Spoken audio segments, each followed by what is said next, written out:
다른 이제 이 건축을 안 하셨던 분들과 좀 다른 점이 있다면 저는 이 건물의 뒤를 보려고 많이 노력을 해요. 보통 건물을 입구나 앞에를 보는데 당연히 저도 앞에를 보죠. 그러면서 뒤는 어떻게 생겼을까 하는 이제 뒷단을 많이 가보려고 하거든요. 그러면 이제 새로 우리가 이제 보지 못했던 것들을 많이 보게 되는 경우가 있어요.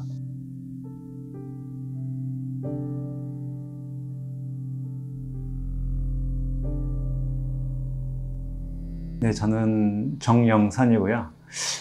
건축공학 93학번입니다. 그리고 하는 일은 이제 한국건설기술연구원에서 연구원으로 재직하고 있고, 건물 에너지 분야, 온실가스 감축 분야 관련된 기술 연구를 주로 수행하고 있습니다.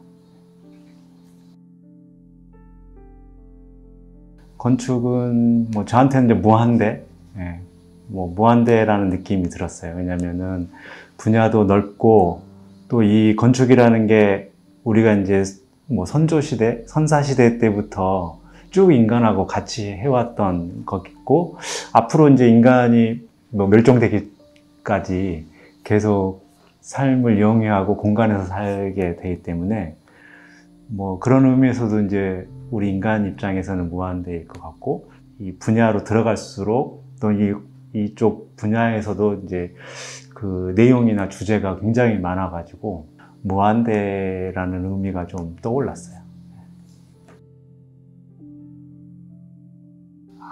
수업을 듣고 과제를 하는 형태이기 때문에 건설공학과는 제일 많이 머물렀는데, 추억이 있다던가 좀 시립대를 생각하면 떠오르는 거는 이제 그 학생회관하고 공공관 사이에 있는 등나무하고, 뒤에 박물관에서 이렇게 건설공학관으로 좀 내려오는 길이 지금 좀 바뀌었던데, 그때는 바보계단이 있었거든요. 바보계단. 등나무는 왜 이제 생각이 나냐면, 그때 거기에서 많은 활동들이 있었어요. 주변에서 많이 놀고, 먹고, 또 공부하고, 또 학우들하고 이제 어울렸던 공간이라 거기서 많이 생활했고, 학과 모임이라든지, 또 노는 것도 했고, 또 때로는 이제 책도 읽고, 그래서 거기에 커뮤니티를 거기서 많이 했던 것 같아요. 그거는 왜냐면 이제 어떤 왼발로 시작하면 무조건 왼발로 내려왔었거든요. 뚜벅뚜벅 이렇게 턱탁 내려오는 게 아니고 탁탁턱 탁탁턱 이렇게 내려오는 계단이어가지고 사람들이 한쪽으로만 내려온다 해서 바보 계단이라고 했던 것 같아요. 가장 영향을 줬던 이제 강의는 석박사 이제 지도 교수였던 이제 허정호 교수님, 저희 학교의 허정호 교수님의 강의죠. 첫 번째가 건축 환경 설비였던 것 같아요. 그게 이제 제일 인상 깊고, 그때 이제 교수님이 저희에게 많은 희망과 비전을 막 보여주셨어요. 이제 설계, 구조, 시공에 많이 나가고 있긴 하지만 건축 환경 또는 건축 설비 이쪽 분야가 이제 건축공학과 학생들이 앞으로 많이 진출하고 해야 될 영역으로 보인다. 그러셨던 것 같고, 그게 이제 인상이 깊었고, 관심을 처음 이제 갖게 됐었죠. 그래서, 교수님이 아마 영향력을 많이 주신 거 아닌가, 그때. 그런 생각을 하고 있습니다. 가장 큰 영향을 줬던 건 IMF 때 시대 상황. 이제 IMF를 맞으면서 내가 이쪽의 설계라는 또는 시공이라는 직업으로 오랫동안 또 일을 잘할 수 있을까 이런 고민이 있었어요.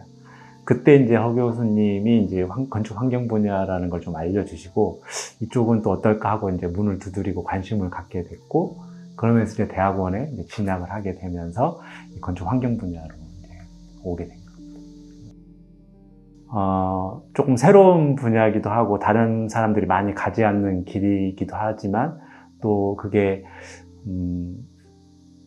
숫자라든지 공학적으로 좀 다루는 부분도 있어서 좀 명확하기도 하고, 또는 또 새롭고 해서 재미도 있으면서 이제 다른 분야보다 제가 조금 더 잘할 수 있다 이렇게 느끼고 있어가지고, 그래서 이제 건축 환경 분야에 대해서 계속 하고 되고 할 수 있었던 것 같다 이런 생각을 합니다.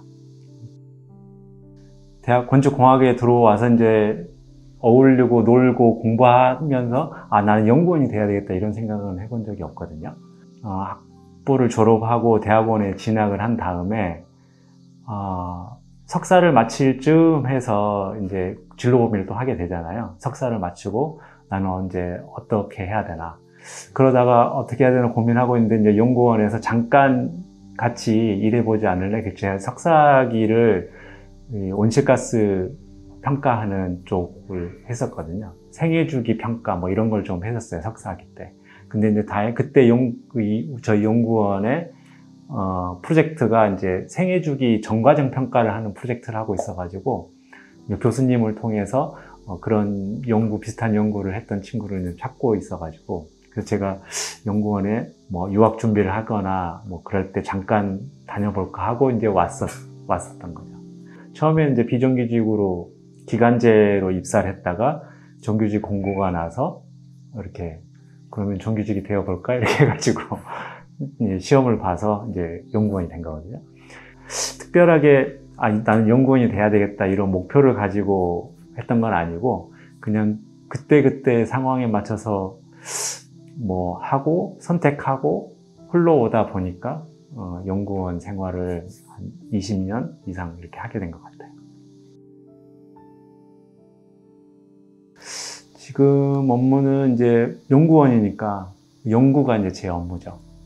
근데 이제 연구는 이제 저희는 이제 출연 연구기관이다 보니까 그냥 그 민간에서 할 수 없는 연구들을 좀 하는 경우가 대부분이에요. 건축물 에너지 설계 기준이나 그런 그 탄소 중립 건축물 또는 제로 에너지 건축물들이 어떻게 지어질 수 있을까? 그럴 때 이제 어떤 정도 수준으로 설계되고 시공되고 유지 관리되어야 하는 기준들을 이제 만드는 연구를 하게 되고, 그다음에 두 번째는 이제 새로운 기술들, 신기술 뭐 이런 것들을 이제 연구하고 개발하고 좀 더 건물에 잘 적용될 수 있게 하고, 또는 이제 개발된 신기술들이 건물에 안정적으로 또 유효하게 적용될 수 있는지를 이제 검토하기도 하고, 뭐 그런 연구들을 주로 하고요. 저의 연구 키워드는 이제 하나인데 온실가스 감축이거든요. 그래서 뭐 이제 온실가스를 감축한다는 거는 이제 여러 파트에서 이제 활동들이 있을 수 있는데, 저는 건물에서 쓰는 에너지를 효율화 또는 건물 에너지를 절감함으로써 이루어지는 온실가스 감축을 주로 테마로 연구 주제로 잡고 거기와 파생된 연구들을 하고 있습니다. 정책 연구, 그 다음에 신기술 개발 또는 적용, 평가 연구. 프로젝트가 잘 끝났을 때, 연구 프로젝트가 좋은 성과를 내고 잘 끝났을 때죠. 그리고 그 성과물이라는 거는 이제 몇 가지로 이야기할 수 있는데, 하나는 이제 현업에 이제 적용이 되는 경우, 내가 만든 뭐 기준 제도나 또는 내가 검토하고 개발했던 기술이 어떤 건물이나 시설에 적용이 돼서 그게 이제 효과를 발휘할 때, 저는 이제 에너지 연구를 하기 때문에 에너지 절감 효과가 명확하게 드러난다던가 할 때, 그때 이제 보람을 느끼고요. 그 다음에 이제 저는 연구자다 보니까 이제 논문을 쓰죠.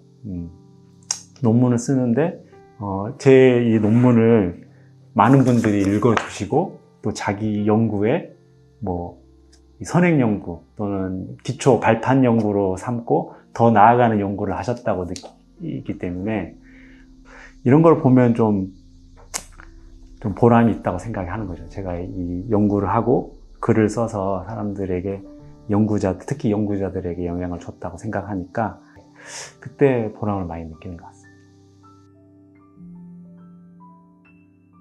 얼마 전에 끝난 수소주택 연구가 또 보람이 있어요. 그 이유는 이제 실제 삼척시에 지어봤고, 또 현재 삼척시 핸드볼 선수단이 그 주택을 쓰고 있거든요. 그리고 지금 뭐 크게 문제없이 쾌적하게 잘 쓰고 있다고 하고 있고 하기 때문에 또 보람이 있고, 이 연구는 이제 수소를 직접 이 건물단에서 특히 주택에서 쓸 수 있을까, 이제 이런 퀘스천에서 시작한 연구고, 또 현재 국가적으로 수소 시범 도시나 뭐 수소 도시들을 이제 만들어 보려고 하는 거거든요. 만들어지거나 개발된 연료 전지를 건물 안에서 어떻게 쓸 것인가 하는 연구였어요. 그래서 수소 주택이라는 개념을 도입을 했고요. 수소 주택을 이제 지어보고 거기에 수소를 직접 활용해보는 연구를 한 거예요. 그래서 그건 저는 이제 수소를 직접 배관에 연결해서 주택에 우리 도시가스처럼 배관으로 연결하고 거기에 연료전지, 수소를 쓰는 연료전지를 설치를 해가지고 그거를 이제 돌렸을 때 나오는 전기하고 폐열이 있거든요. 그거를 이제 주택에서 얼마만큼 잘 쓸 수 있는가를 이제 연구를 한 거예요. 그래서 이제 삼척시에 가보면 그 수소 타운하우스라고 조성이 되어 있습니다. 건물에서 온실가스 문제의 본질은 결국에는 이제 우리의 삶이 에너지를 쓰는 데 있는 거죠. 뭐 다 이해하시겠지만 석유, 화석연료를 쓰면서 나오는 이제 온실가스 배출 때문에 이 기후변화가 생기는 거 아니겠어요? 근데 이제 건물을 이제 주목해야 되는 게, 인간의 모든 삶이나 활동은 다 건물에서 이루어지는 거거든요. 예.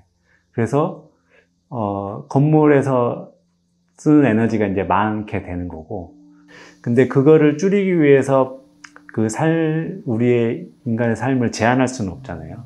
쾌적한 공간을 활용을 하면서 에너지를 줄이고, 그로 인한 온실가스를 줄이는 방법. 또는 에너지를 풍부하게 씀에도 그 에너지원이 온실가스를 발생하지 않는 에너지원으로 대체할 수 있는 방법, 이런 것들이 이제 핵심이 될 거기 때문에 건물에서의 온실가스 문제는 이제 우리 삶과 많이 연결돼 있고 있고 또 풀기 어렵다. 그래서 최종적으로 남는 온실가스의 주체는 또 건물이기 때문에 그런 부분에서 이제 이 건물 부분에서 온실가스 문제는 좀 중요하다고 이제 보고 있습니다, 저는. 여러분들, 후배들에게도 하고 싶은 말이 뭘까 싶은데, 그냥 살면 될 것 같아요. 그냥 열심히. 네. 그리고 이제 선택할 때가 되면 고민하고 그냥 과감히 그 문을 열면 좋을 것 같아요. 그래서, 이 문을 열고 들어가면 괜찮을까? 이런 고민보다는 그런 고민이 들면 무조건 그냥 문을 열었으면 좋겠어요. 그래서 내가 이런 연구 또는 이런, 뭐, 공부를 해도 괜찮을까 하면 그냥 고민하지 뭐 그냥 공부를 해봤으면 좋겠어요. 하다 보면은 선택할 때가 올 것 같아요. 이 공부를 더 해야 될지, 말아야 될지, 또는 그 공부 중에서 어떤 공부를 더 해야 될지.